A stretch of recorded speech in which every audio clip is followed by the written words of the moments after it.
ప్రేమగల తండ్రి, జీవం గల దేవ, పరిశుద్ధుడా, ఈ యొక్క రాత్రికాల సమయం మరొకసారి నీ పాదముల సన్నిధికి వస్తున్నాం. ప్రభా, కొంతమంది కలిసి నా తండ్రి నీ యొక్క వాక్యాన్ని ధ్యానిస్తున్నాం. నీ రాకడకు సూచనలను, నీ రాకడ వాక్యమును, వార్తను వినుటకు నా తండ్రి మమ్మల్ని సిద్ధపరచుకున్నటకు మాకు కృప చూపెట్టమని వేడుకుంటూ, ప్రభా, ఈ సమయం అంతటినీ మీ ఆధీనంలో ఉంచుకోమని, మాకు ఆశీర్వాదకరంగా మార్చమని మా ప్రభు అయిన క్రీస్తు పేరిట వేడుకుంటున్నాము తండ్రి. ఆమేన్. మంచిది. నిన్న దినం మనము మొదటి అధ్యాయము ప్రకటన గ్రంథాన్ని ధ్యానించుకున్నాం. అందులో అనేక విషయాలు కూడా ధ్యానించినాం. నేను బహుశా మీకు సండే నోట్స్ ఇస్తాను. ఈ మొత్తం ఎంతవరకైనా నోట్స్ ఇస్తాను. ఐ థింక్ తెలుగులో ఇవ్వడమే మంచిది. నెక్స్ట్ వీక్ అంటే రేపటి నుంచి ఎల్లుండి చేస్తున్నాను. నోట్స్ కూడా మీకు ప్రతి వారం ఇస్తాను. అడ్వాన్స్ ఇవ్వడం అయితే నాకు కుదరకపోవచ్చు, కానీ వారం మీకు నోట్స్ ఇచ్చేస్తాను. ఏ వారం అయినా వారం. మరొకసారి ప్రకటన గ్రంథము మొదటి అధ్యాయంలో ఉన్నటువంటి మాటను జ్ఞాపకం చేసుకుందాం. 3వ వచనం, మొదటి అధ్యాయం 3వ వచనం. సమయము సమీపించినది కనుక ఈ ప్రవచన వాక్యమును చదువువాడును వాటిని విని ఇందులో వ్రాయబడిన సంగతులను గైకొని వారును ధన్యులు. ప్రభువా, మా తండ్రి, అటు ధన్యత మాకు దయచేయండి.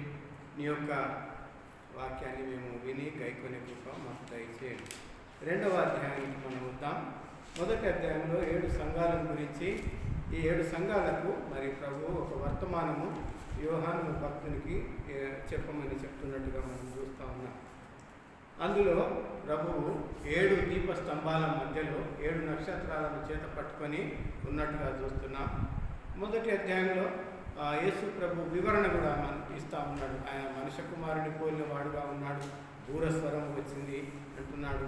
తర్వాత ఆయన పాదంలో మట్టుకు వస్త్రాన్ని ధరించి ఉన్నాడు, రొమ్మునకు బంగారు గట్టి, తల వెంట్రుకలు తెల్లవి, విలువంత దోలము, ఆయన నేత్రంలో అగ్నిజ్వాలలు, పాదములు మెరయిచున్న అమరిందుతో ఉన్నాయి, కంఠస్వరం జలప్రవాహములు.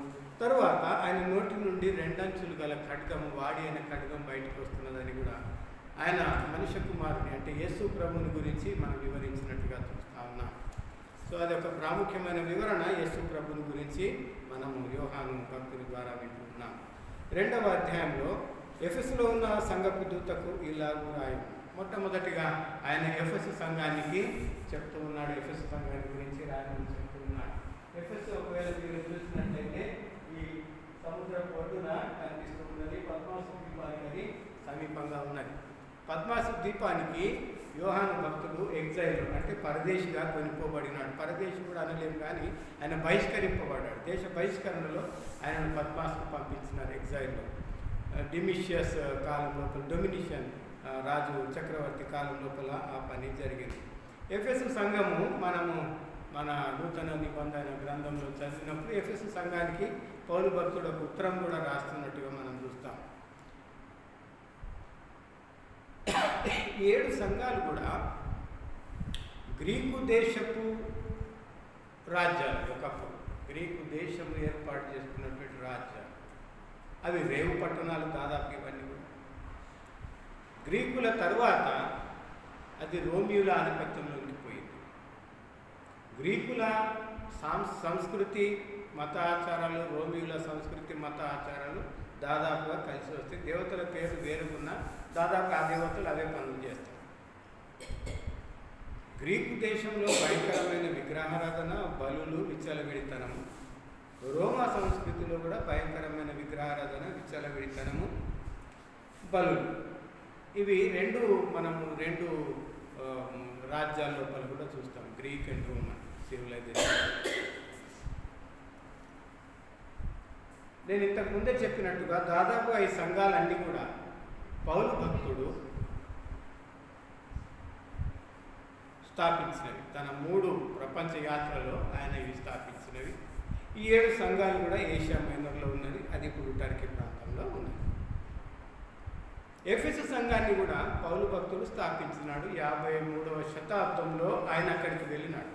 In the year of 53 AD maybe he went around to Ephesus. ఆయన 3వ యాత్ర ప్రారంభించినప్పుడు ఎఫెస్కు వెళ్ళినాడు. 53వ సంవత్సరంలో. అప్పటికే 300 సంవత్సరాలకు పైగా యూదులు నివసిస్తూ ఉన్నారు. ఎందుకంటే గ్రీకు రాజ్యము యూదా దేశాన్ని ఆక్రమించింది, రోమా సామ్రాజ్యము యూదా దేశాన్ని ఆక్రమించింది. కాబట్టి ఇవి ఇప్పుడు ఈ రాజ్యం వాళ్ళు అక్కడికి, ఆ రాజ్యం వాళ్ళు ఇక్కడికి పోతున్నారు, పనివారిగా వెళ్ళినారు, వ్యాపారం చేయడానికి వెళ్ళారు. యూదులు ఎఫెసు ప్రాంతంలో ముందే ఉన్నారు. ఎఫెసు ప్రపంచపు ప్రాచీన 7 wonders of the old times Ephesus ఒకటి. అందులో ఆర్టెమిస్ టెంపుల్ ఉంది కదా, అది ఎఫెస్లో. సో చాలా అద్భుతమైన టెంపుల్ అది ఆ కాలం. సో 53వ సంవత్సరంలో పౌలు అక్కడికి పోయిన తర్వాత అక్కడ యూదులు ఉన్నారు. యూదులకు వాక్యాన్ని ప్రకటిస్తూ అక్కడ ఉన్న పరిస్థితులను బట్టి, యూదులలో ఉన్నటువంటి యేసు ప్రభువుని గురించిన కాంక్షను బట్టి ఆయన 2 సంవత్సరాలు అక్కడే ఉన్నాడు. ఎఫెస్లోని stayed back there for 2 years. అక్కడే ఉండి సంఘాన్ని స్థాపించినారు. తరువాత యోహాను భక్తుడు కూడా ఎఫెసు సంఘంలోనే ఉన్నాడు. ఆ ప్రాంతంలోనే ఉండి, ఆ యొక్క స్థలంలోనే ఉండి ఆయన ఈ సంఘాన్ని కూడా ఆయన ముందుకు నడిపించినట్టుగా మరి చరిత్ర చూడవచ్చు. అగ్రిప్ప రాజు కాలం లోపల క్రైస్తవులకు జరిగిన హింసను బట్టి చాలామంది క్రైస్తవులు యెరూషలేమును వదిలి, యూదా ప్రాంతాన్ని వదిలి ఆయా స్థలాలకు పారిపోయినారు. ఆ పారిపోయిన వాళ్ళలో యోహాను భక్తుడు ఉన్నాడు, తల్లి మరియ ఉన్నది, ఇంకా కొంతమంది పోయినారు. ఫిలిప్ కూడా ప్రాంతాన్ని దర్శించినట్టుగా మరి ఆ బుక్లో ఉంది. అక్కడ అకిల, ప్రిసిల్లా వాళ్ళు అదే ప్రాంతానికి చెందినవారు. అపోల్లో కూడా ఆ ప్రాంతంలోనే ఉన్నవాడు. యోహాను భక్తుడు పద్మాసు పోకముందు ఆ ప్రాంతంలో నుండే వెలివేయబడినాడు. ఇంకా మనము ఎఫెసీయులకు రాసిన పత్రిక 1:15 తర్వాత 6:21 చూసినట్లయితే, ఎఫెసీయులకు రాసిన పత్రిక 1:15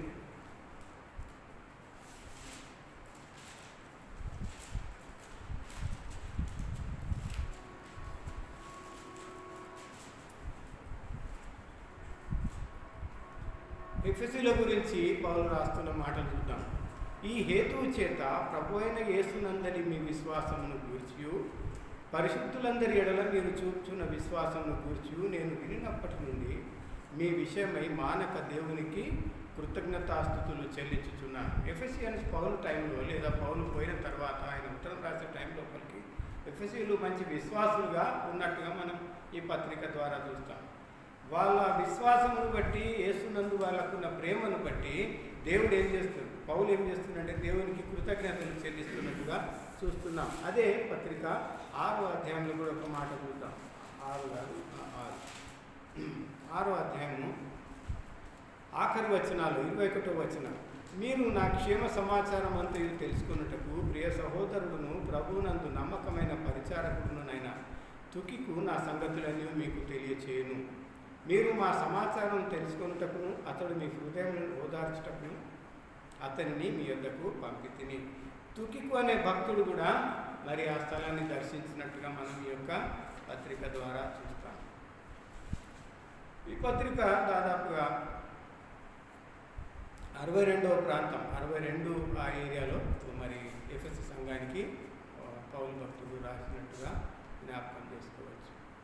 తరువాత ఈ యొక్క సంఘానికి ఫిలిప్పు, బర్నబా సహోదరుడు ఇలాంటి అనేక మంది భక్తులు కూడా ఆ ప్రాంతంలో ఉన్నారు, అక్కడ పరిచర్య చేసినారు. ఇంకా మనము కొంచెం లోనికి వెళ్దాం. ప్రభు ఈ సంఘాన్ని గురించి ఏం చెప్తున్నారు, దేవుడు మరి ఎఫెసుకు ఏం చెప్పమంటున్నాడో చూద్దాం. 7 నక్షత్రములు తన కుడి చేత పట్టుకుని 7 దీపస్తంభముల మధ్య సంచరించువాడు చెప్పు సంగతులు ఏమనగా, నీ క్రియలను, నీ కష్టమును, నీ సహనమును నేను ఎరుగుదును. నీవు దుష్టులను సహింపలేవనియు, అపోస్తలులు కాకయే తాము అపోస్తలులమని చెప్పుకొని వారిని పరీక్షించి వారు అబద్ధికులని నీవు కనుగొంటివనియు. కొంచెం మనం చదువుతున్నా. నీ క్రియలను, ఎఫెసు సంఘం యొక్క క్రియలను దేవుడు ఏం చెప్తున్నాడు, నాకు తెలుసు అంటున్నాడు. నేను ఎరుగుదును. I no. ఈ మాట వలన మనం కూడా ఒక ఆదరణ పొందుకోవచ్చు. మన శ్రమను, మన ప్రయాసమును ప్రభు యందు మనం చేస్తున్న శ్రమను, ప్రయాసమును ఆయన గుర్తుపట్టుకుంటాడు. ఆయన ఈ నోస్. చాలాసార్లు సంఘంలో ఒంటరిగా ఉన్న అనుభవం మరి నాయకులకు కలుగుతూ ఉంటుంది. ప్రత్యేకంగా మన నాయకులకు కూడా అనుభవం కలుగుతూ ఉండవచ్చు. ఎందుకంటే సంఘము మరి ఎక్కువగా సహకరిస్తలేదు అనేక విషయాలు అనేది కూడా, సంఘానికి వచ్చేవాడు కూడా సహకరిస్తలేరు అనేది కూడా మరి బాధిస్తూ ఉంటుంది నాయకులకు. Why number is not there, because Sundays వస్తూనే ఉంటారు, ఆ అకేషన్స్లో వస్తుంటారు కానీ టైంకి రారు. అనేక విషయాల్లో మనకు ఆ డిసప్పాయింట్మెంట్ కలుగుతుంటుంది. But God is not disappointed with us. దేవునికి ఆ విషయం తెలుసు. నేను ఎరుగుదును. I know what you are going through, I know what you are doing. ఇది ఒక ఆదరణ కలిగించే మాట. ఆ మాటను ఎఫెసుకే కాదు, ఈరోజు మనం కూడా వర్తించుకుందాం. నీ క్రియలను, నీ కష్టమును, నీ సహనమును నేను ఎరుగుదును. ఏమి క్రియలు అవి? ఇంతకుముందు మనం చదువుకున్నాం ఎఫెసు పత్రిక 1వ అధ్యాయంలో మనం కొన్ని వచనాలు చదివిన 15వ వచనం నుండి. వారికి దేవుని యందు ప్రేమ ఉన్నది, దేవుని యందు నిరీక్షిస్తున్నారు, దేవుని యందు ఉన్నారు. అంతేకాదు, రోమా కాలం లోపల రోమా సిటిజన్స్గా ఉంటూ రోమా ప్రభుత్వము చేసే ప్రతి ఉత్సవంలో ప్రతి ఒక్కరు పాల్గొన్నారు. మరి పాల్గొనకపోవడం ఎంత కష్టంగా ఉంటుండొచ్చు వీళ్ళకు. ఆ బలులు అర్పించడం, తినడము, ఆ విగ్రహాలకు మొక్కడం ఎంత కష్టంగా ఉండవచ్చు వీళ్ళకి ఆ కాలంలో. ఇశ్రాయేలు ప్రజలు లేదా యెరూషలేములో ఉన్న ప్రజలు, యూదా ఈ ప్రాంతంలో ఉన్న ప్రజలు ఆ యొక్క స్థలాన్ని పారిపోవడానికి రోమా చక్రవర్తులు చేసినటువంటి హింస మాత్రమే కారణం కదా. ఆ హింసను తట్టుకోలేకనే పారిపోయారు. అక్కడ ఉన్న రోమా సామ్రాజ్యమే ఉంది, అక్కడ ఉన్న గ్రీకు ఆధిపత్యమే, రోమా ఆధిపత్యమే ఉంది. కాబట్టి అక్కడ కూడా వాళ్ళకు ఆ శ్రమ ఉంది. మనం ముందే అనుకున్నాం, అర్టెమిస్ యొక్క పెద్ద దేవాలయము అక్కడ ఉన్నది, విగ్రహారాధన భయంకరంగా జరుగుతున్నది. మరి దాన్ని తట్టుకుంటూ విశ్వాసాన్ని కాపాడుకోవడం అనేది అది ఒక అద్భుతమైన క్రియ. విశ్వాసిగా ఎఫెసు వారు ఆ పని చేస్తున్నారు. వాళ్ళ క్రియలు ఏమిటివి? యేసు యందు ఉండే క్రియ వాళ్ళు వదిలిపోలేదు. And at the same time suffering, నీ కష్టం. వాళ్ళు ఎంత సఫరింగ్ అనుభవించి ఉండవచ్చో. మనము పౌలు భక్తుని సిరీస్ నేను చూసిన, అందులో భయంకరమైన కష్టాలు వాళ్ళు ఎదుర్కొంటూ ఉంటారు. సింహాల బోన్లో వేయబడుతుంటారు, చంపబడుతుంటారు, చెరసాల్లో ఉంటారు. అదొక భయంకరమైన సఫరింగ్ మనం చూస్తాం. Ephesians, they are good in works, they are facing suffering, and at the same time their patience, వారి సహనం. వారు సహనముతో ఆ యొక్క శ్రమను అనుభవిస్తూ ఉన్నట్టుగా మనం చూస్తాం. వారిలో సహనము నశించలేదు. యేసు ప్రభువును వాళ్ళు జ్ఞాపకం చేసుకున్నట్లు, లేదా యేసు ప్రభువును వాళ్ళు తమ దేవునిగా అంగీకరించి ఆ యొక్క విశ్వాసంలో జీవించుటలో వాళ్ళు సహనాన్ని చూపిస్తూ ఉన్నారు. అనేక సార్లు క్రైస్తవ జీవితంలో సహనము పరీక్షించబడుతూ ఉంటాయి. ఎఫెసీ సంఘంలో కూడా అట్టి సహనము పరీక్షింపబడి ఉండవచ్చు. వారు ఆ యొక్క పరీక్షకు తట్టుకొని ఉన్నారు. గ్రంథంలో చదువుతాంగా, ఈ రీతిగా నేను శోధింపబడిన తరువాత సువర్ణం వలె మారుతుంది. ఈ ట్రయల్స్, ఈ ట్రబుల్స్ అన్నీ అయిపోయిన తర్వాత I will be shining like gold. నేను సువర్ణం వలె మారు. దేవుడు వాళ్ళ యొక్క క్రియను అప్రిషియేట్ చేస్తూ ఉన్నారు. అబద్ధికులను కనుగొనుట కూడా వీళ్ళు చేస్తూ ఉన్నారు. ఇంకా కొంచెం, నీవు దుష్టులను సహింపలేవనియు అపోస్తలులు కాకయే తాము అపోస్తలులమని చెప్పుకొని వారిని పరీక్షించి వారు అబద్ధికులని నీవు కనుగొంటివని. దుష్టులను సహించకపోవట. మనము కీర్తన 1వ అధ్యాయంలో 1వ కీర్తనలో దుష్టుల ఆలోచన చొప్పున నడవక అపవాసకులు, ఆ కీర్తన ప్రకారమే ఉన్నారు వీళ్ళు కూడా. వాళ్ళు టాలరేట్ చేస్తలేరు దుష్టులను. అంతేకాకుండా అపోస్తులు కాకనే అపోస్తులమని చెప్పుకొని వారిని నీవు పరీక్షించి వారు అబద్ధికులని నువ్వు కనుక్కున్నావు అని కూడా చెప్తున్నాడు. ఒక విశ్వాస యొక్క ప్రథమ కర్తవ్యము దేవుని నమ్ముటయే కాదు కానీ, దేవుని వెంబడించుటయే కాదు కానీ, మన చుట్టూ ఉన్నటువంటి ఇతర బోధకులను మనతో పాటు మనకు అంటే అబద్ధ బోధకులను కూడా గ్రహించవలసి, ప్రతి బోధకుని మనం పరీక్షించవలసి ఉంది. వాళ్ళు వాక్యానుసారంగా చెప్తున్నారా లేదా అని మనం పరీక్షించవలసి ఉన్నది. వాక్యానుసారంగా ఉన్నారా లేదా అని తెలుసుకోవాలంటే మనకు వాక్యము తెలియవలసి ఉంది. వాక్యము తెలుసుకోకుండా అతడు వాక్యానుసారంగా లేడు అని నేను చెప్పలేను, ఉన్నాడు అని చెప్పలేను. యాజ్ ఇట్ ఈస్ అతని నేను అంగీకరించలేను. ఆ కాలంలో అనేకులు రకరకాల బోధలను తీసుకొని వచ్చినారు. ఈ కాలంలో కూడా రకరకాల బోధలను అనేకులు తీసుకొని వస్తూ ఉన్నారు. రకరకాల బోధలు. Every Sunday if you go to YMCA, నేను I can boldly say that. Every Sunday in the evening when you go to YMCA, there is a pastor called Moses, E.D. Moses. Some Moses is there. ఆయన కొంచెం పొట్టిగా ఉంటాడని విన్నా. ఆయన ఆరాధన start అయ్యి కాకముందు చెప్తాడంట, ఈరోజు 24 మంది పెద్దలలో ఒక పెద్ద ఇక్కడికి వస్తున్నాడని ప్రభువు చెప్పిండు నాకు. ఆయన మన మధ్యలో ఉంటాడు ఈరోజు. సో మీకు ఏం కావాలో అడుగుకోండి, ఆయన మీ గురించి పోయి చెప్తాడు. వాక్యం తెలియడానికి ఇటు 24 మంది పెద్దలే తెలుసు. వాళ్ళు భూమి మీదకి వస్తారని తెలియదు.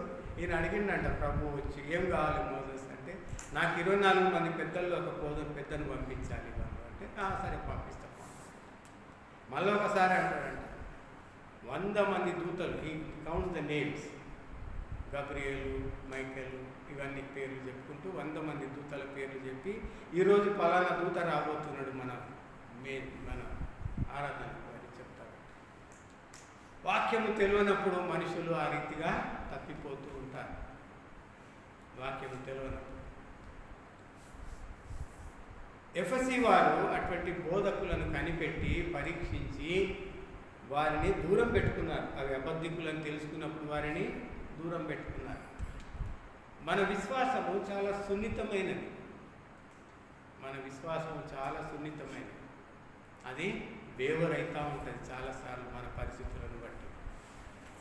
అట్టి విశ్వాసమును కలిగి ఉన్న మనము ఇటువంటి బోధకుల చేత తొందరగా తప్పిపోకూడదు అనుకుంటే వాక్యాన్ని బలంగా నమ్మవలసి ఉంటుంది. వాక్యాన్ని ఆధారం చేసుకోవాల్సి ఉంటుంది. నీవు సహనము, 3వ వచనం, నీవు సహనము కలిగి నా నామము నిమిత్తము భారము భరించి అలయలేదని నేను ఎరుగుదును. మళ్ళీ ఒకసారి వారి సహనాన్ని జ్ఞాపకం చేస్తున్నాడు.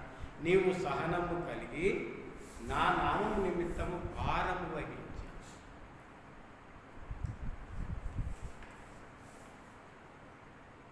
ఇది ప్రభు మనతో చెప్తున్న మాట. ఎవడైనాను నన్ను వెంబడింపగోరినెడల వాడు తనను తాను తగ్గించుకొని ఉపేక్షించుకొని తన శిలువనెత్తుకొని నన్ను వెంబడింపవలెను.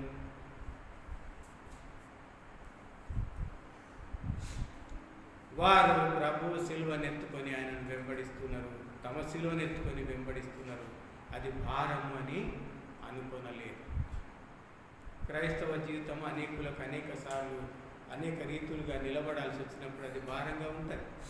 కానీ వారు భరించి అలయలేదు. ఆ భారమును భరించిన మనం కూడా అట్టి పరిస్థితులను, అట్టి భారాలను భరించి మరి అలయకుండా మన ప్రయాణం ముందుకు కొనసాగించవలసిన వారమై ఉన్నాం. ఇంకా వాళ్ళ గురించి చెప్తూ ఈ అనేక విషయాలు చెప్తూ, నీవు నీ క్రియలలో, నీ యొక్క బాధలో, నీ యొక్క సహనంలో నువ్వు మంచిగా ఉన్నావు, దుష్టులను సహింపలేదు, అపతికులను కనుగొన్నావు, దేవుని నామం నిమిత్తం సహనం కలిగి భారం వహించి అలసిపోలేదు. ఇంకొక మాట ఉంది ఏంటంటే, వారి గురించిన ఒక కాంప్లైంట్ దేవుడు చెప్తూ ఉన్నాడు. మనుషులలో ముందు కాంప్లైంట్స్ ఉంటే తర్వాత అప్రిసియేషన్ లాస్ట్. ఒకరి గురించి మనం చెప్పేటప్పుడు కాంప్లైంట్స్ చెప్తాము, తర్వాత అప్రిసియేషన్. దేవుడు ముందు అప్రిషియేట్ చేస్తూ ఉన్నాడు, తర్వాత తన కాంప్లైంట్ను చెప్తూ ఉన్నాడు. అది కూడా చాలా మెల్లని స్వరంతో చెప్తున్నాడు. నీ అయినను మొదట నీకుండిన ప్రేమను నీవు వదిలితివని నేను నీ మీద తప్పు ఒకటి మోపవలసి ఉన్నది. ఎఫెసీ సంఘానికి మొదట దేవుని మీద ఉన్న ప్రేమ ఇప్పుడు కనబడలేదు అని దేవుడు చెప్తూ ఉన్నాడు. మొదట నీకుండిన ప్రేమ. మనము రెండు విషయాలను వేరువేరుగా పెట్టుకున్నాం. విశ్వాసం వేరు, ప్రేమ వేరు. దేవుళ్ళ విశ్వాసం ఉంది, కానీ ఆ యొక్క లాంగింగ్నెస్ లేదు, ఆ ప్రేమ లేదు. మేబీ అది కొంచెం కోల్డ్ అయిపోయినట్టు, అది కొంచెము మకిలి పట్టినట్టు ఉండవచ్చు. అందుకే దేవుడు అంటున్నాడు, మొదట నీకున్న ప్రేమ ఇప్పుడు నీకు లేదని నేను నీ మీద తప్పు మోపాల్సి వస్తుంది అంటున్నాడు. మళ్ళీ మనము అక్కడికే పోదాం, ఎఫ్ఎస్సి పత్రికకే పోదాం. మొదటిసారి మళ్ళీ నేను చదువుతాం. మొదటి అధ్యాయము 13వ వచనం. మీరును సత్యవాక్యము అనగా మీ రక్షణ సువార్తను విని క్రీస్తునందు విశ్వాసం నుంచి వాగ్దానము చేయబడిన ఆత్మచేత ముద్రింపబడితిరి. వాళ్ళని అంటున్నాడు, మీరు దేవుని చేత ముద్రింపబడ్డారు అంటున్నాడు. దేవుని చేత వారు ముద్రింపబడ్డారు. ఆ తరువాత విశ్వాసమును గూర్చి పరిశుద్ధులందరూ చూపుతున్న ప్రేమను గూర్చి నేను విన్నప్పటి నుండి కృతజ్ఞతలు చెల్లిస్తున్నాను. ఎఫ్ఎస్సీల సంఘము లోపల అనేక మంచి విషయాలు ఉండినవి, కానీ రాను రాను అవి వేనైతా ఉన్నాయి, మెల్లిమెల్లిగా తగ్గుతూ ఉన్నాయి. అది దేవుడు గమనించి చెప్తూ ఉన్నారు.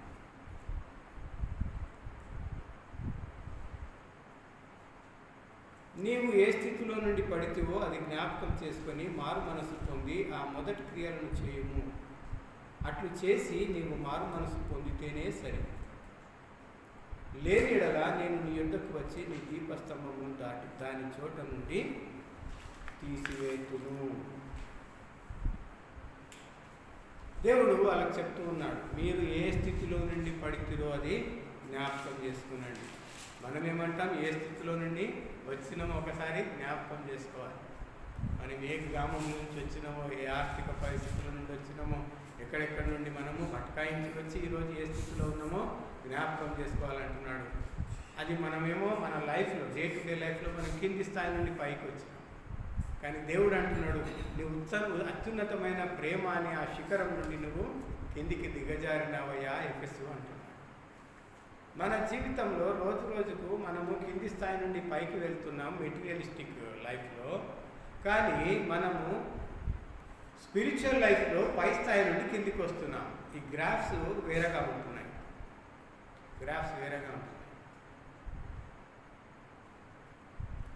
ఏమీ లేనప్పుడు సైకిల్ ఉండి నాకు, తర్వాత వెహికల్ వచ్చింది, తర్వాత కారు వచ్చింది, ఇవి కార్ల బ్రాండ్లు మారుతున్నాయి, ఇవి జరుగుతున్నాయి. ప్రేమలో నేను దేవుని యందు ప్రేమలో నేను తగ్గుతూ ఉన్నాను. ఇది జ్ఞాపకం చేసుకోవాలి. యోహాను సువార్త 15వ అధ్యాయాన్ని కూడా ఒకసారి జ్ఞాపకం చేసుకోవాలి. యోహాను సువార్త 15వ అధ్యాయంలో మంచి స్నేహితుడు తన స్నేహితుడి కొరకు ప్రాణం పెట్టును అంటాడు. అది ప్రేమ. దేవుడు చెప్పింది, నేను మంచి స్నేహితుడును అంటాడు. నేను మిమ్మల్ని ప్రేమించిన ప్రకారం మీరును ఒకడినొకడు ప్రేమించుకోనండి అంటాడు. ప్రేమ మరి ఏ ప్రేమల నుంచి పడిపోతున్నారు ఎఫెసీయులు? సహోదరులను ప్రేమించుటలో పడిపోతున్నారా? దేవుని ప్రేమించుటలో పడిపోతున్నారా? దేవుని వాక్యాన్ని ప్రేమించుటలో పడిపోతున్నారా? లేక లోకాన్ని ప్రేమించుటలో ఎదుగుతూ ఉన్నారా? అది ఎఫెసు జ్ఞాపకం చేసుకోవాల్సి ఉంది. కేవలము దేవుడు ఒక మాట చెప్తున్నాడు, నీలో ఉన్న మొదటి ప్రేమ ఇప్పుడు లేదు, అది సరి చేసుకో అంటున్నాడు. సరి చేసుకోవడానికి దేవుని ఆత్మయే మనకు అవసరమై ఉంటుంది. పరిశుద్ధాత్ముడు మనకు తోడుగా ఉంటాడు. ఆయన మన పాపములను ఒప్పుకొనజేయ శక్తి గలవాడు అని కూడా వాక్యం చెప్తుంది. కాబట్టి వాళ్ళని పరిశీలించుకోమంటున్నాడు దేవుడు. మీరు ఎట్లయితే అబద్ధ బోధకులను పరిశీలించినారో, మీ యొక్క పడిపోయిన స్థితిని కూడా మళ్ళీ ఒకసారి మీరు పరిశీలించుకోనండి. మేము ఎక్కడ పడిపోయినామో అని గుర్తు చేసుకోండి అంటున్నాడు. ఒక విశ్వాస జీవితము వెలుగుతూ ఉండాలి అంటే నేను మీకు ఒక ఉదాహరణ ఇస్తాను. మనము చిన్నప్పుడు దీపాలు వాడినాము. దీపాలకు గ్లాస్ ఉంటుండే రామండి, తర్వాత వత్తి ఉంటుండే. ఏం చేయాలి? రోజు గ్లాస్ తుడవాలి, వత్తికి మొత్తము నల్లగా అయిపోయి ఉంటుంది. అగ్గిపుల్ల గీసిన తర్వాత అది నల్లగా, మీకు తెలియదు కాబట్టి చెప్తున్నాను. అగ్గిపుల్ల గీసిన తర్వాత ఆరిపోయినాక అది నల్లగా ఉంటుంది కదా, ఆ వత్తి ఆ బట్టకు మొత్తం అట్లా నల్లగా గట్టిగా అయిపోతుంది అనమాట. అప్పుడు ఫ్లేమ్ సరిగ్గా రాదు. సో ప్రతిరోజు ఏం చేయాలంటే ఆ వత్తి బయటికి తీసి సన్నగా కట్ చేసి దాన్ని షార్ప్ చేసి ఆ గ్లాస్ అంతా తుడిచి మళ్ళీ మంచిగా పెడితే మళ్ళీ ఆ నైట్ అంతా మంచి లైట్ ఉంటుంది. ప్రతిరోజు నా పని అది మా ఇంట్లో.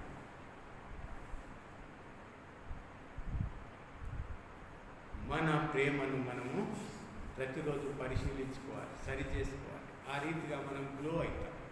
ఎప్పుడైతే మనల్ని మనం పరిశీలించుకుంటామో దేవుని ప్రేమలో నేను మొదట ఎలాగుంటుంది, ఈరోజు ఎలాగున్నానో అది మనం చెక్ చేసుకోవాల్సి ఉంటుంది. అంతేకాకుండా మన దైనందిన జీవితంలో మన డే టు డే లైఫ్లో కూడా మన పట్ల ఇతరులు ఎలాగుంటుంది, ఇప్పుడు ఎలాగున్నారో మనం ప్రతిసారి పరీక్షించుకుంటాం. మన స్నేహం ఎట్లా ఉంది, భార్యాభర్తల మధ్యలో అనుబంధం ఎట్లా ఉంది, పిల్లలకు తల్లిదండ్రుల మధ్యలో ఉన్న రిలేషన్షిప్ ముందట్లాగానే ఉందా లేదా, ఇవి ఎట్లా చెక్ చేసుకుంటామో దేవుడి విషయంలో కూడా చెక్ చేసుకోవాల్సి ఉంది. అందుకే అంటున్నాడు, నీవు నీ యొక్క మొదటి ప్రేమను, ఆ మొదటి క్రియలను తిరిగి చేయమని దేవుడు ఆజ్ఞయిస్తున్నాడు. అట్లు చేసి నీవు మారు మనసు పొందితేనే సరి, దేని ఎడలా నీ యొద్దకు వస్తాను అంటున్నాడు.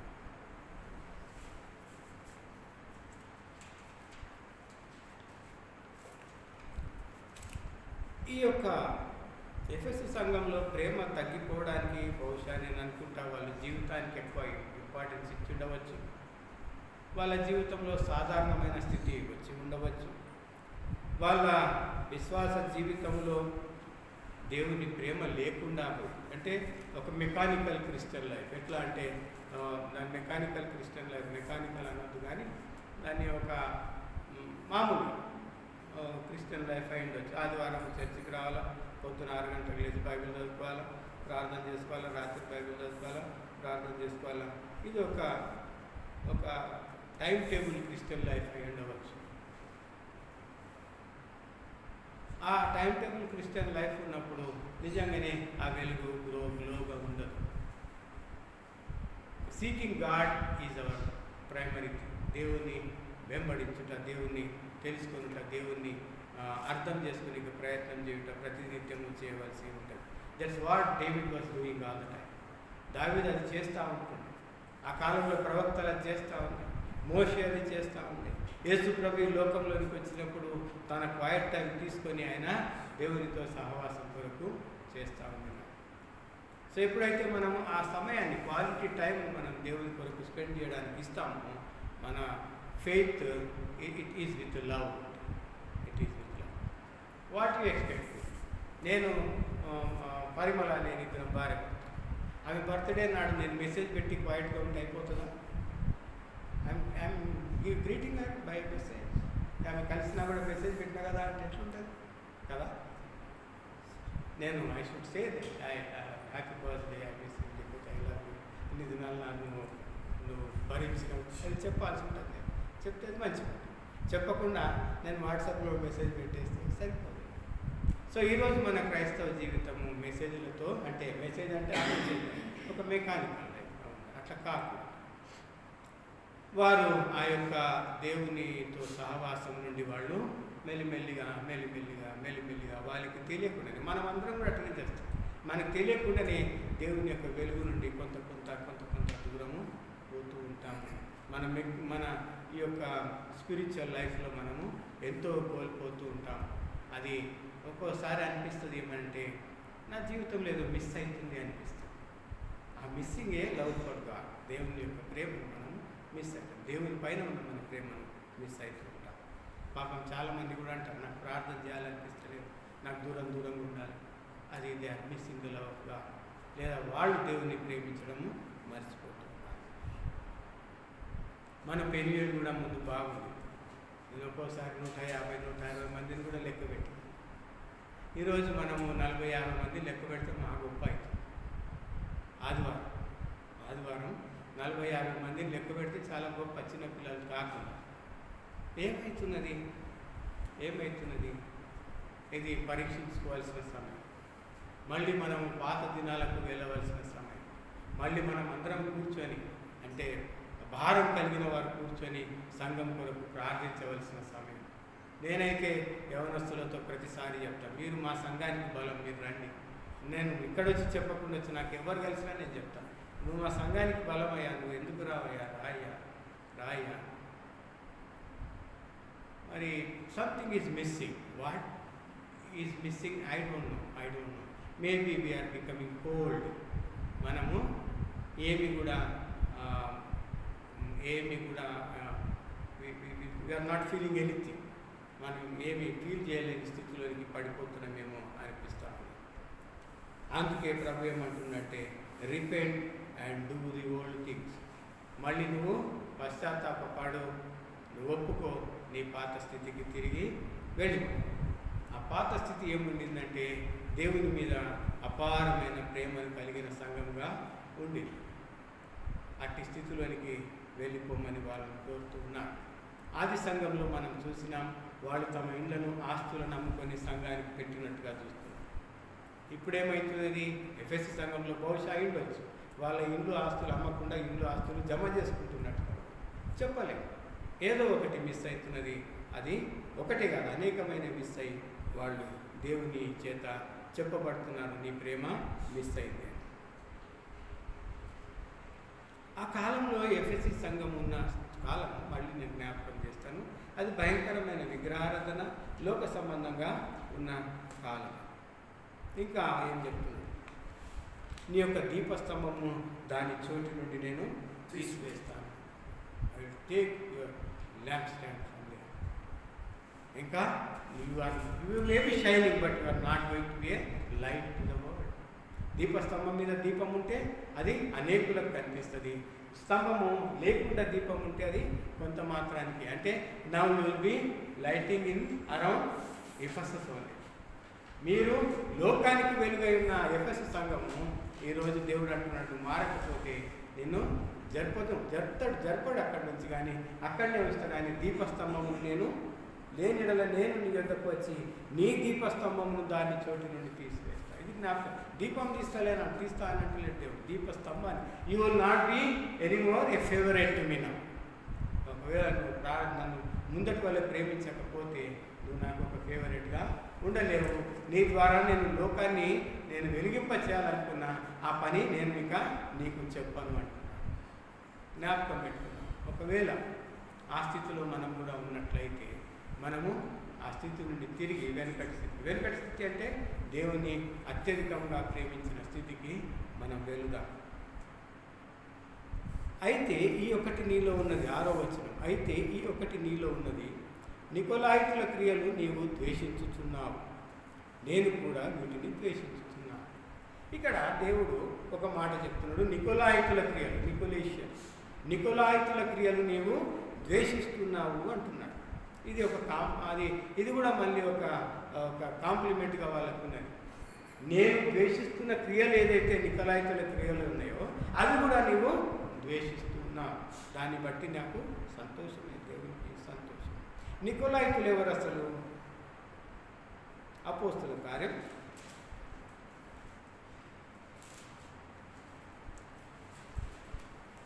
6వ అధ్యాయం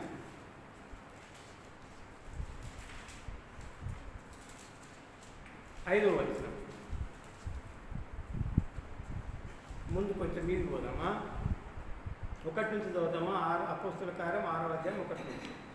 ఆ దినములలో శిష్యుల సంఖ్య విస్తరించినప్పుడు అనుదిన పరిచర్యలో తమలోని విధవరాండ్రును చిన్న చూపు చూచురని హెబ్రీయుల మీద గ్రీకు భాష మాట్లాడించులు సనగసాగి. అప్పుడు 12 అపోస్తలులు తమ యొద్దకు శిష్యుల సమూహంను పిలిచి, మేము దేవుని వాక్యము బోధించటం అని ఆహారము పంచిపెట్టుట యుక్తం కాదు. కాబట్టి సహోదరులారా, ఆత్మతోనూ జ్ఞానంతోనూ నిండుకొని మంచి పేరు పొందిన 7 మనుషులను మీలో ఏర్పరచుకొనిడి. మేము వారిని ఈ పనికి నియమితుము.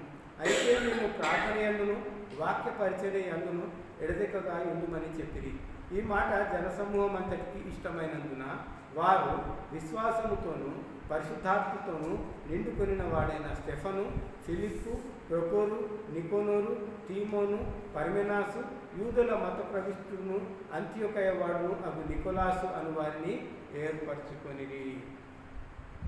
వారిని అపోస్తలుల ఎదుట నిలబెట్టి వీరు ప్రార్థన చేసి వారి మీద చేతులుంచిరి. ఈ 7 అపోస్తలులు ఎన్నుకున్నారు సంఘ పరిచర్య చేయడానికి, డీకన్స్. ఆ డీకన్స్లలో యూదుల మత ప్రవిష్టులు, యూదుల మత ప్రవిష్టుడు అంత్యోకయ వాడు. అంత్యోకయ టర్కీలో ఉంటాడు. అంత్యోకయ వాడు నాకు నికోలాసు అని వాడిని ఏర్పరచు. నికోలాసు అపోస్తుల చేత ఏర్పరచబడినవాడు, ఒక డీకన్గా ఏర్పరచబడినవాడు. ఆయన గ్రీకు వాడు, ఆయన యూదా మతాన్ని స్వీకరించినవాడు. యూదా మతాన్ని స్వీకరించిన తరువాత అపోస్తుల బోధకు ఆకర్షితుడై ఆయన యెరూషలేములో వచ్చి ఉండి ఆయన క్రైస్తవుడుగా మారినాడు. First he was a Greek, then అంటే అన్యమతస్థుడు, అటు తర్వాత ఆయన యూదుడు, అటు తర్వాత ఆయన క్రైస్తవుడు. ఇది జ్ఞాపకం పెట్టుకోండి. ఆయన ఫస్ట్ అన్యమతస్థుడు, తర్వాత యూదుడు, తర్వాత క్రైస్తవుడుగా మారినాడు. అయితే ఈ నికోలాయితు యొక్క ప్రాబ్లం ఏమిటి? నికోలాయితులను ద్వేషిస్తున్నాడు అంటున్నాడు ప్రభు. ఈ నికోలాయితులను ఎందుకు ద్వేషిస్తున్నాడు ప్రభు? మళ్ళీ మనం ఒకసారి పేతురు పత్రిక 2వ పేతురు పత్రిక 2:15 చూద్దాం ఒకసారి.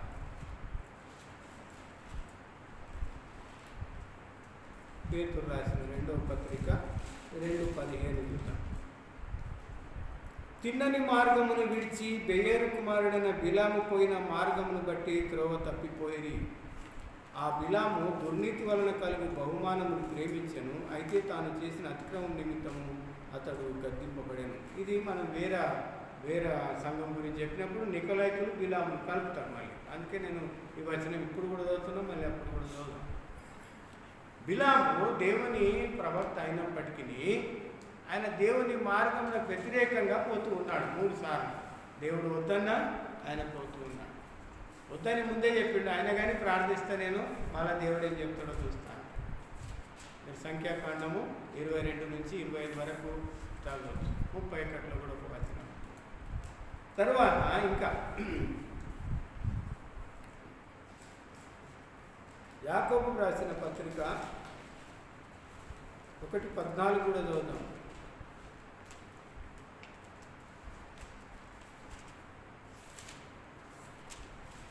యాకోబు యూదా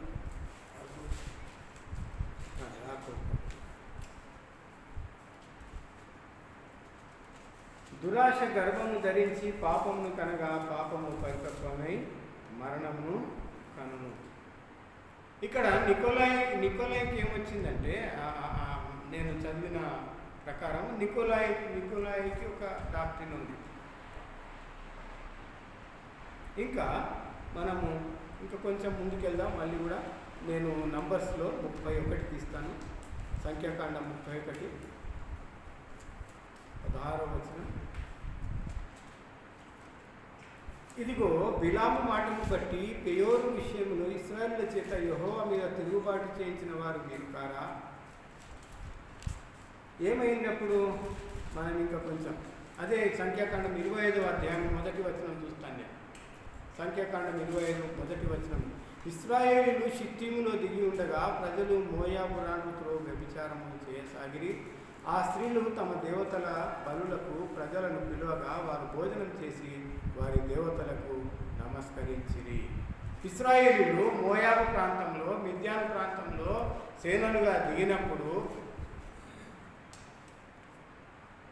అక్కడి రాజు వారిని శపించడానికి బిలామును తీసుకొని పోయినప్పుడు ఆ కార్యం జరుగుతుంటే ఇశ్రాయేలీయులు మోయాబు స్త్రీలతో తిరుగుతున్నారు, వ్యభిచరిస్తూ ఉన్నారు. అది పాపముగా పరిగణించబడి తెగులు వచ్చింది. పాపముగా పరిగణింపబడి ఇశ్రాయేలు మన్యములలోనికి తెగులు వచ్చింది. 12,000కు పైగా 14,000 మంది చనిపోతారు. మోషే ఏమంటాడంటే బిలాము వలన జరిగింది అంటాడు. బిలాము బోధ వలన జరిగింది అంటాడు. దాని రెఫరెన్స్ అంతా ఉండదు, కానీ ఇది బిలాముకు సంబంధించిన బోధ వలన జరిగిందని మోషే అని ఏమంటాడంటే 31వ అధ్యాయం లోపల సైన్యాన్ని జయించినాక ఆ స్త్రీలను ఎందుకు విడిచిపెట్టారు? వాళ్ళని కూడా చంపేది ఉండే, లేకపోతే మన వాళ్ళు మళ్ళీ వాళ్ళతో తిరుగుతారు, మళ్ళీ దేవునికి విరోధంగా పాపం చేస్తున్నారు. నికోలా ఏం చేస్తాడంటే ఆయన గ్రీకు వాతావరణం నుంచి వచ్చిన వాడు కాబట్టి బలుల మీద ఆయనకు మక్కువ ఉన్నది. ఇంకా యూదా మతంలో ఉన్నాడు కాబట్టి యూదా మతంలో కూడా బలులు ఉన్నాయి కాబట్టి ఈ రెండింటిని ఆయన కంటిన్యూ చేసుకొస్తున్నాడు. ఆయన ఏమంటాడంటే మోషే ధర్మశాస్త్రము కొట్టివేయబడింది యేసు వలన. నికోలైతుల బోధ ఏంటంటే మోషే ధర్మశాస్త్రము కొట్టివేయబడినది యేసు ప్రభు ప్రేమ వలన, యేసు ప్రభు వలన. కాబట్టి అప్పటి వ్యభిచారం ఏదైతే ఉన్నదో ఇప్పుడు లేదు. It is null and void. విగ్రహాలకు అర్పించేది ఏదైతే ఉన్నదో అది తినవచ్చును, ఎందుకంటే ఇట్ ఈస్ వల్ల null and void now. Moses law is cut. ఇది నికోలైతుల బోధ. కాబట్టి ఆ కాలంలో అక్కడ ఉన్నటువంటి గ్రీకు రోమియుల సంస్కృతిని నికోలాయి మెల్లిమెల్లిగా ఇవి వదిలేసి వాటిని చేపట్టినట్టుగా ఉన్నది. మన హిస్టరీలో యేసు ప్రభు చనిపోయిన ఒక 15-20 సంవత్సరాల నుంచి బుక్కులు రాసిన వాళ్ళు ఉంటారు కదా, ఆ బుక్కుల రెఫరెన్స్. ఇంకా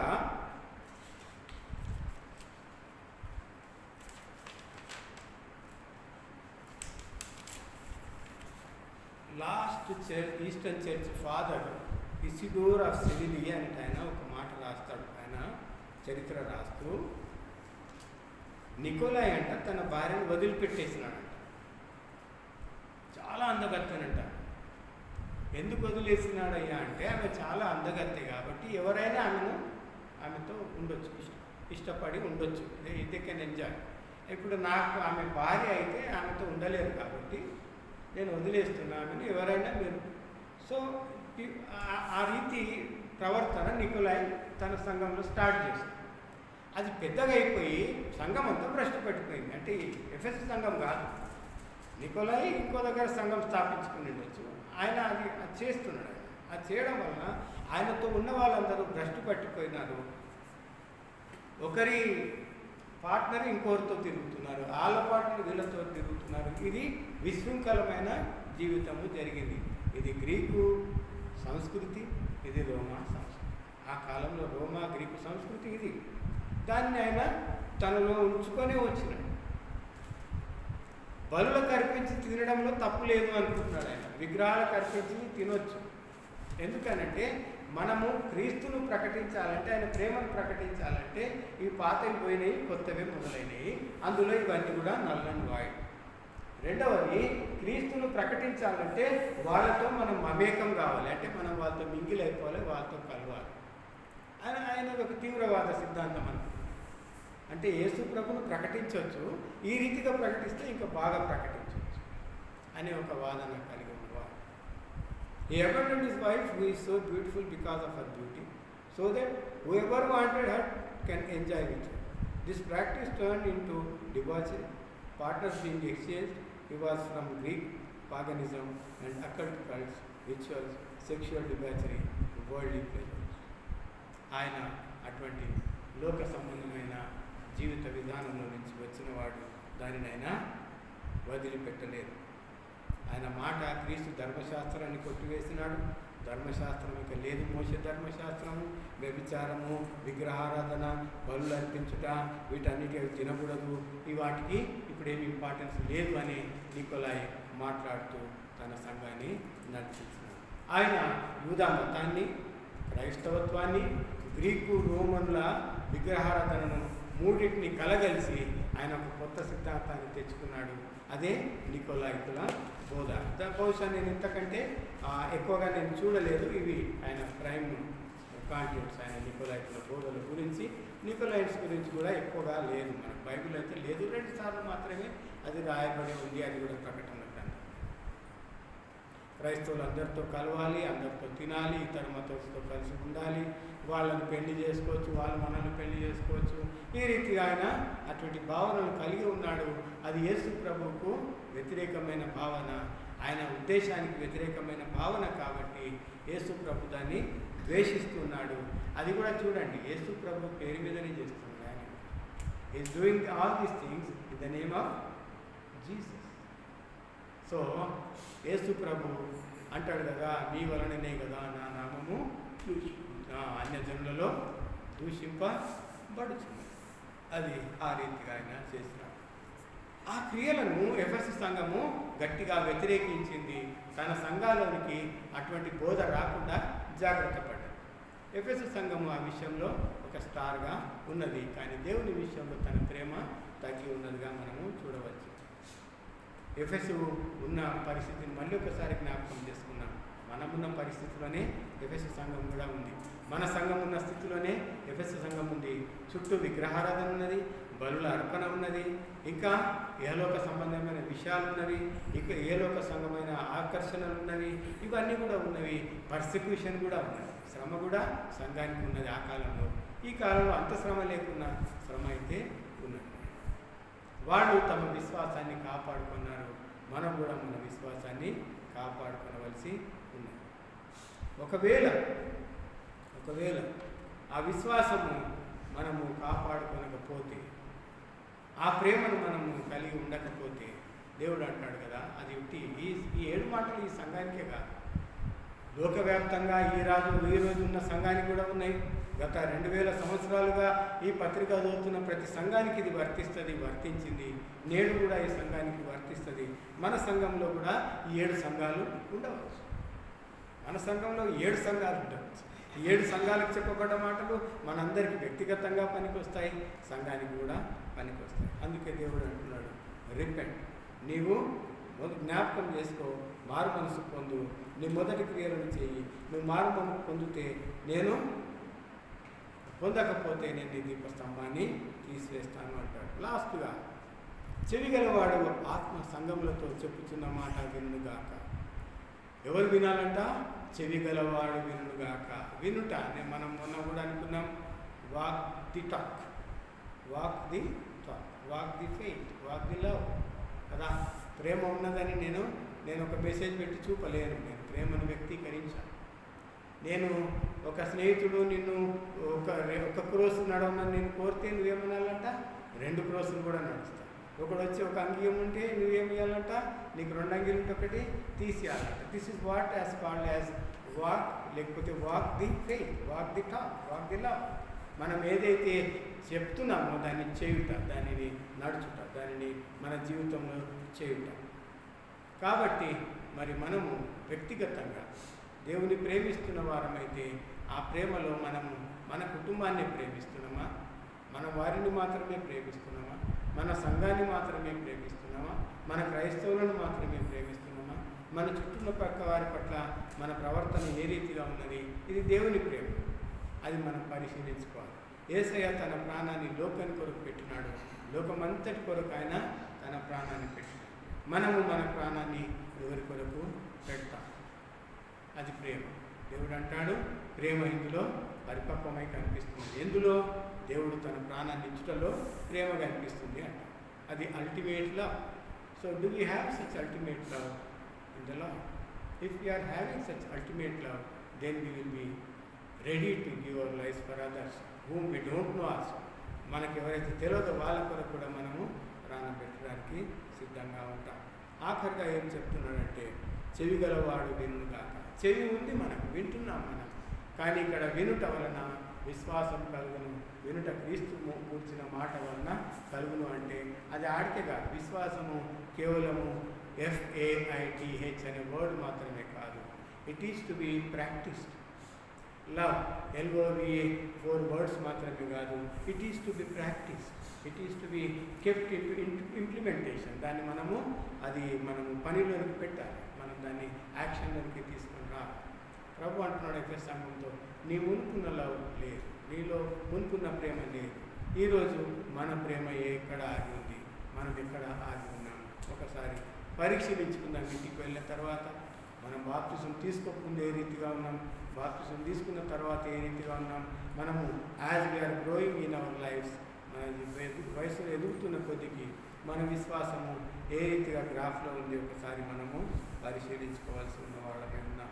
ఆఖరుగా, జయించువానికి దేవుని పరదయసులో ఉన్న జీవవృక్ష ఫలములను పూజించనిత్తును. దేవుడు అంటున్నాడు, జయించువానికంట. ఏం జయించాలి? What to win. ఏమి జయించాలి? శత్రువును జయించాలా? లోకాన్ని జయించాలా? స్వార్థాన్ని జయించాలా? కోపాన్ని జయించాలా?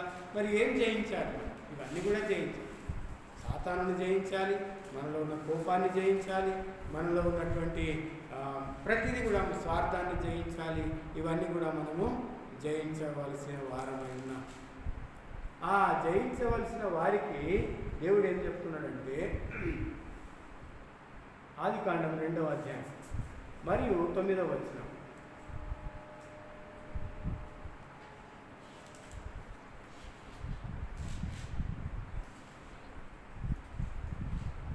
మరియు దేవుడైన యెహోవా చూపునకు రమ్యమైనదియు ఆహారమునకు మంచిదునైన ప్రతి వృక్షమును ఆ తోట మధ్యను జీవ వృక్షమును మంచి చెడ్డల తెలివినిచ్చు వృక్షమును నేల నుండి మొలిపించెను. ఏదైనా వనంలో చూస్తున్నాం, దేవుడు అనేకమైన చెట్లు చేసినాడు, పుట్టింపజేసినాడు. అందులో జీవవృక్షాన్ని కూడా ఆయన పెట్టినాడు. మంచి చెడ్డల ఫలం నుంచి చెట్లను కూడా తెలివినిచ్చు వృక్షం కూడా నేల నుండి మొలిపించినట్టుగా చూస్తున్నాం. ఆ జీవవృక్షం అక్కడ ఉండి తిరిగి ఎఫెసు సంఘానికి దేవుడు చెప్తున్నాడు, నువ్వు జయించినట్లయితే ఆ యొక్క జీవవృక్షపు నా పరదైసులో ఆయన దగ్గర ఉన్నటువంటి ఆ జీవవృక్ష ఫలాన్ని నేను భుజంపనిత్తును అంటున్నాడు. For every church he has a gift, for every winner he has a gift. ఎవరికి ఏమో అవసరమో ఆ గిఫ్ట్ ఆయన ఇస్తాడు. ప్రేమ లేని ఎడల వ్యర్థమే అని పౌలు భక్తుడు చెప్తున్నాడు కదా, నాలో ఎన్ని ఉన్నా ప్రేమ లేకపోతే వ్యర్థం. ఏ ప్రేమ? దేవుని మీద ప్రేమ. ఒకవేళ దేవుని మీద ప్రేమ లేకపోతే వ్యర్థము, మనం ఎండిపోతాం. జీవవృక్ష ఫలము మనలను జీవింపజేస్తుంది. ఎఫెసు సంఘము జీవింపవలసి ఉన్నది కాబట్టి దేవుడు అంటున్నాడు, జీవవృక్ష ఫలాన్ని భుజంపగిస్తాను అంటున్నాడు. ఒకవేళ ఎఫెసు సంఘం యొక్క స్థితిగతులు మనలో ఉన్నట్లయితే, మనం కొన్నింటి ద్వేషిస్తున్నాం, కొన్ని అబద్ధ బోధలను మనం ద్వేషిస్తున్నాం, వాటిని దూరం పెడుతున్నాం. అబద్ధ బోధకులను మన మధ్యలోనికి రానివ్వడం లేదు, మనం దూరం పెడుతున్నాం. మనలో ఉన్న మంచితనాన్ని బట్టి ఎవరైనా మీ సంఘంలో ఈ రీతిగా ఉంది, చాలా సంతోషం అన్నప్పుడు మనం సంతోషిస్తూ ఉన్నాం.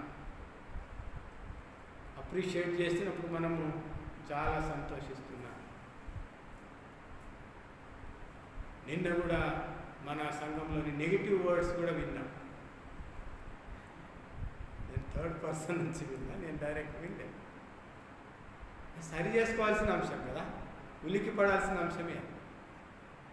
ట్రైన్ వచ్చింది, స్టాప్ వచ్చింది, నేను పండుకోనున్నా, నా పక్కల ఆయన నన్ను ఇట్లా లేపి తాండ్రు వచ్చింది లేనగానే ఇట్లా లేస్తాను. అబ్బా నయ్యం, నేను లేకపోతే నేను మిస్ అయిపోయేవా.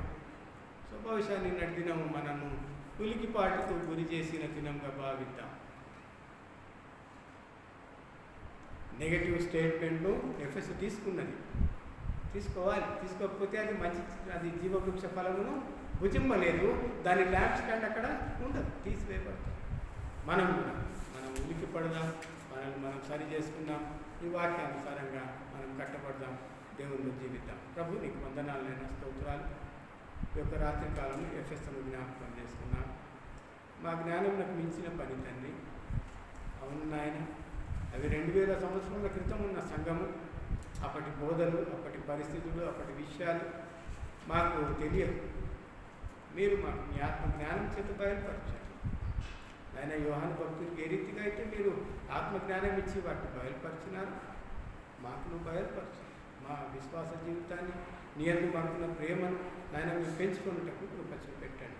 నీకే వందనాలు స్తోత్రాలు చెల్లిస్తూ ఈ యొక్క రాత్రికాలం నా తండ్రి మాకు ఇచ్చిన ఈ యొక్క మధురమైన సహవాసాన్ని బట్టి నేను స్తుతిస్తూ, అనేకులు కూడా వచ్చి తండ్రి మరి నీ యొక్క వాక్యాన్ని వినే కృప వారికి కూడా దయచేయమని మా ప్రభు అయిన క్రీస్తు పేరిట వేడుకుంటున్నాము తండ్రి.